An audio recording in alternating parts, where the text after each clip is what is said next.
ಆಡಳಿತ ಇರುವಂತಹ ವ್ಯವಸ್ಥೆಗಳಲ್ಲಿ ಶಾಸಕರ ಮೇಲೆ ದೌರ್ಜನ್ಯ ಮಾಡ್ತಾ ಇರೋದನ್ನ ಕಂಡಿದ್ದೇವೆ.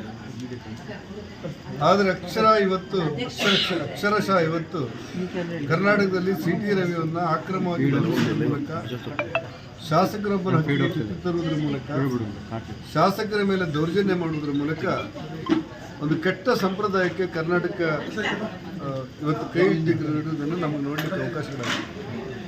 ನೋವಿನ ಸಂಗತಿ ಅಂದರೆ, ಒಬ್ಬ ಮಾಜಿ ಮಂತ್ರಿಯನ್ನು, ಮೇಲ್ಮನೆಯ ಶಾಸಕನನ್ನು ಸಂಜೆ 6 ಗಂಟೆಗೆ ಭಯೋತ್ಪಾದಕರನ್ನ ಹಿಡಿಯುವ ರೀತಿಯಲ್ಲಿ ಹಿಡಿದು ಹೊತ್ತೊಯ್ದವನ್ನ ಬಂಧನ ಮಾಡಿ ಇಡೀ ರಾತ್ರಿ ಯಾವ ಕಡೆಯೂ ಕೂಡ ಅವರಿಗೆ ವಿಶ್ರಾಂತಿಗಾಗಲಿ ಅಥವಾ ಬಂಧನಕ್ಕಾಗಲಿ ಅವಕಾಶಗಳನ್ನು ಕೊಡದೆ ವಾಹನದಲ್ಲೇ ಸುತ್ತಾಡಿಸಿ, ನಂತರ ಪೊಲೀಸರು ಕೇಳಿದ್ರೆ ಪೊಲೀಸರು ಹೇಳಿದ್ರಂತೆ ಅವರ ಭದ್ರತೆಗೋಸ್ಕರ ನಾವು ಅವ್ರನ್ನ ವಾಹನದಲ್ಲಿ ಸುತ್ತಾಡಿಸ್ತಿದ್ದೇವೆ ಅಂತೇಳಿ.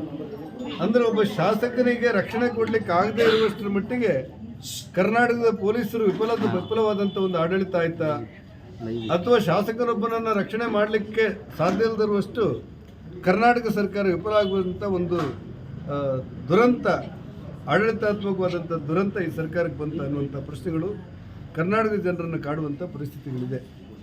ಮೊನ್ನೆ ಸಭಾಪತಿಯವರ ಜೊತೆಯಲ್ಲೂ ನಾನು ಮಾತಾಡ್ತೇನೆ.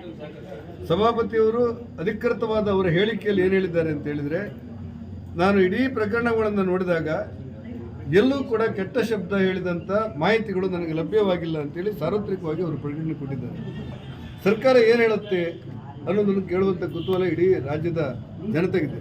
ನಾನು ಸಿದ್ದರಾಮಯ್ಯನವರಿಗೆ ಆಗ್ರಹ ಪಡಿಸ್ತೇನೆ, ನೀವು ವಿರೋಧ ಪಕ್ಷ ನಾಯಕರಾಗಿ ಕೆಲಸ ಮಾಡಿದವರು, ಪ್ರಜಾಪ್ರಭುತ್ವದ ಮೌಲ್ಯಗಳ ಬಗ್ಗೆ ಭಾಷಣ ಮಾಡೋರು, ಬೇಷರತ್ತಾಗಿ ಸರ್ಕಾರ ಕ್ಷಮೆ ಕೇಳಬೇಕು ಅನ್ನುವಂಥ ಆಗ್ರಹವನ್ನು ಮಾಡಿ, ಶಾಸಕರ ಹಕ್ಕುಚ್ಯುತಿ ಏನೇನಾಗಿದೆ ಅವರೆಲ್ಲರ ಮೇಲೆ, ಇದಕ್ಕೆ ಯಾರ್ಯಾರು ಕಾರಣರಾಗಿದ್ದಾರೆ ಅವರೆಲ್ಲರ ಮೇಲೂ ಕೂಡ ಕ್ರಮ ಕೈಗೊಳ್ಳಲಿಕ್ಕೆ ರಾಜಕೀಯ ಪಕ್ಷವಾಗಿ ನಾವು ಒತ್ತಾಯ ಮಾಡ್ತೇವೆ.